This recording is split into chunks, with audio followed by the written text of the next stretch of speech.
Hello friends, good morning. आज हम बात करने जा रहे हैं parallel and series combination of resistor.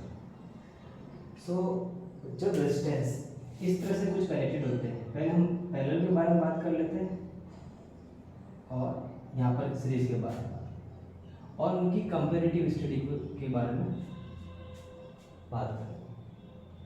तो पैरेलल में क्या होता है कि जैसे ये अपना सर्किट हो गया तो रेजिस्टेंस कुछ इस तरह से कनेक्टेड होते हैं।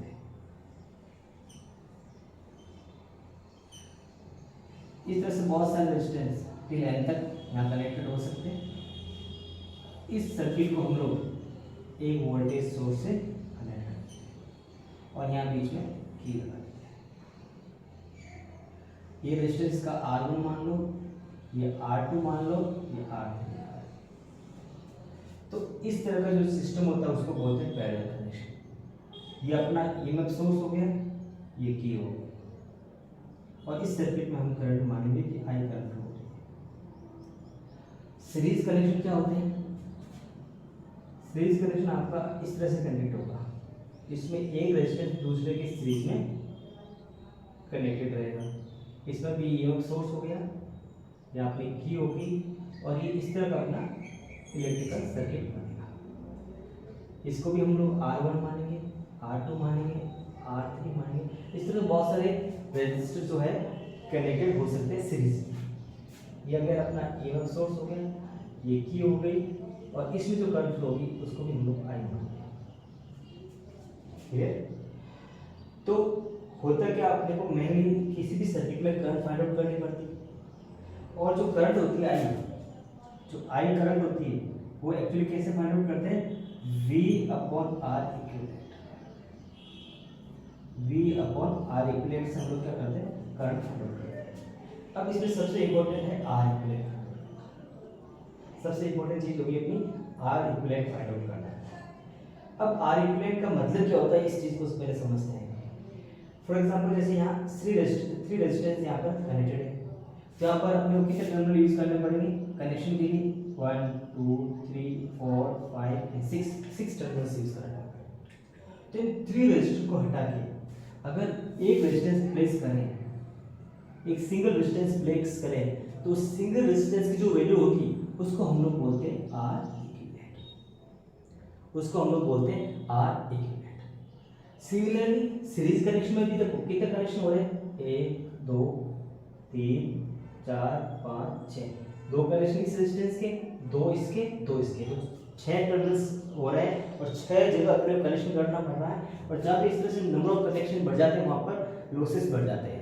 तो ये एक मेन रीजन होता है कि हम लोग ज़्यादा से ज़्यादा रेजिस्टेंस को कम से कम रेजिस्टेंस में कैसे कन्वर्ट करें, कम से कम रेजिस्टेंस में कैसे कन्वर्ट करें। और उनको सिंप्लीफाई करने के लिए हम लोग पैरेलल और सीरीज कनेक्शन को पढ़ते हैं। तो यहाँ पर भी सीरीज कनेक्शन हो गए, तो इन तीनों की जगह पे एक सिंगल रेजिस्टेंस यूज करेंगे, उसको बोलेंगे हम लोग R इक्विवेलेंट। तो ये मेन पर्पस होता है सीरीज और पैरेलल कॉम्बिनेशन का, जिसके थ्रू हम लोग R इक्विवेलेंट पता करते हैं और उस R इक्विवेलेंट की वजह से, उस R इक्विवेलेंट की हेल्प से हम लोग इस सर्किट में नेट करंट कितनी फ्लो हो रही है, नेट करंट कितनी फ्लो हो रही है I, उसको हम लोग पता करते हैं। तो ये तो बनता है कॉन्सेप्ट कि सीरीज और पैरेलल कॉम्बिनेशन का यूज कहाँ पे आता है। अब हम आगे बढ़ते हैं। तो देखो बच्चों, कॉन्सेप्ट क्या अप्लाई करेंगे? जैसे पैरेलल कॉम्बिनेशन है, तो पैरेलल कॉम्बिनेशन में हम सब जानते हैं कि इसमें वोल्टेज क्या रहता है, इसके ऊपर सेम रहता है और जो चीज सेम रहती है सारे रजिस्टर पे, उस चीज को हम लोग एज ए रेफरेंस यूज करेंगे इसका फॉर्मूला डेराइव करने के लिए, इसका फॉर्मूला डेराइव करने के लिए। तो ऑब्वियसली इसके पास वोल्टेज, जो ये वोल्टेज है इसको या तो E बोलो या फिर V भी बोल सकते हैं, ये नोटेशन हम कुछ भी ले सकते हैं। तो R3 के अक्रॉस भी V है, R2 के अक्रॉस भी V वोल्टेज है और R1 के अक्रॉस भी V वोल्टेज है।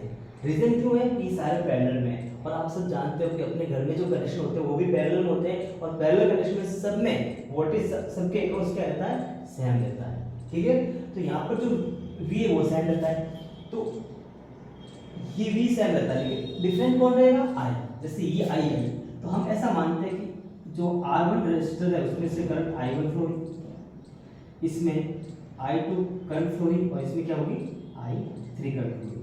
तो अब ये जो टोटल करंट I है, जो टोटल करंट I है वो क्या हो जाएगी I1 plus I2 plus I3। तो इस तरह से सम ऑफ 3 करंट्स हो जाएगा। ये क्या हो जाएगी सम ऑफ 3 करंट्स हो जाएगा। क्लियर?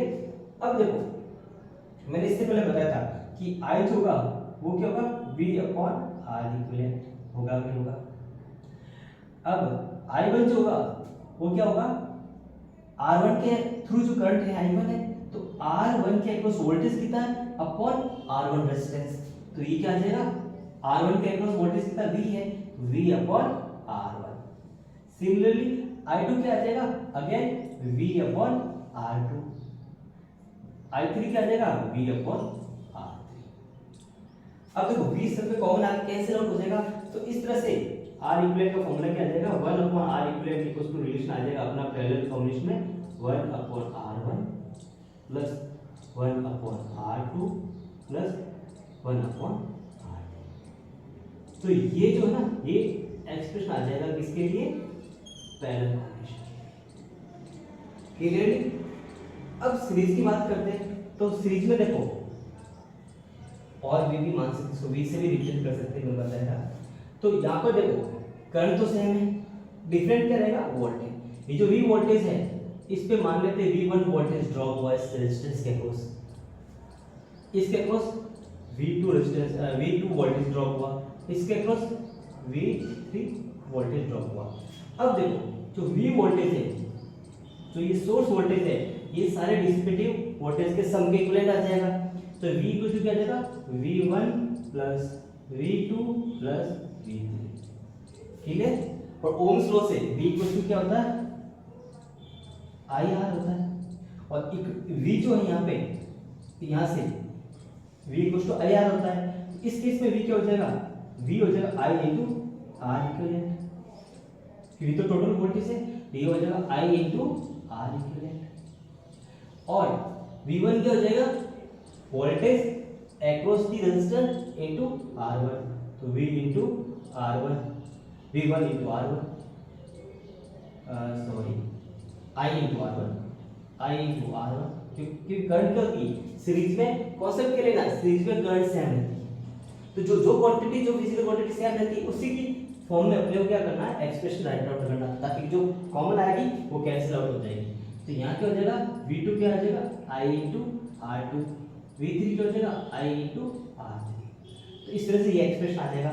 इन सब में जो I है कैंसिल आउट हो जाएगा, इस तरह से R इक्विवेलेंट जो है वो क्या आ गया R1 plus R2 plus R3। तो ये आ गया अपना सीरीज का एक्सप्रेशन। अब हम थोड़ा आगे बढ़ते हैं और थोड़ा और समझने की कोशिश करते हैं।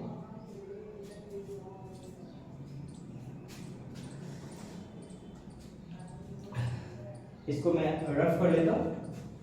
अब यूं एज्यूम करो कि ये जो रेजिस्टेंस है सारे रेजिस्टेंस की वैल्यू इक्वल होगी, तो उस केस में जो R equivalent 1 upon R equivalent है वो क्या आ जाएगा 1 अपॉन R, और इस तरह से अगर n रेजिस्टेंस है तो 1 अपॉन Rn तक रेजिस्टेंस है। इस सब की जगह हम लोग क्या पुट कर सकते हैं n अपॉन R, क्या पुट कर सकते हैं n अपॉन, मतलब n रेजिस्टेंस है और हर एक की वैल्यू R है। तो अगर इक्विवेलेंट रेजिस्टेंस n हो तो उस केस में R इक्विवेलेंट क्या आ जाएगा, उस केस में R इक्विवेलेंट आ जाएगा अपना R इक्विवेलेंट इक्वल टू क्या आ जाएगा R बाई n। तो n रेजिस्टेंस इक्वल रेजिस्टेंस अगर कनेक्टेड है तो उनसे इक्विवेलेंट और पैरेलल में कनेक्टेड है तो R इक्विवेलेंट क्या आ जाएगा R बाई n आ जाएगा। सिमिलरली अगर सीरीज में n रेजिस्टेंस है तो उस केस में R इक्विवेलेंट क्या आ जाएगा R1 प्लस R2 प्लस इस तरह से Rn तक। तो R इक्विवेलेंट आ जाएगा अपना, क्योंकि n रेजिस्टेंस है और हर एक रेजिस्टेंस की वैल्यू R है, तो सीरीज में अगर n रेजिस्टेंस जो इक्वल R रेजिस्टेंस वैल्यू के हैं तो उनका इक्विवेलेंट हो जाएगा n into R। ठीक है?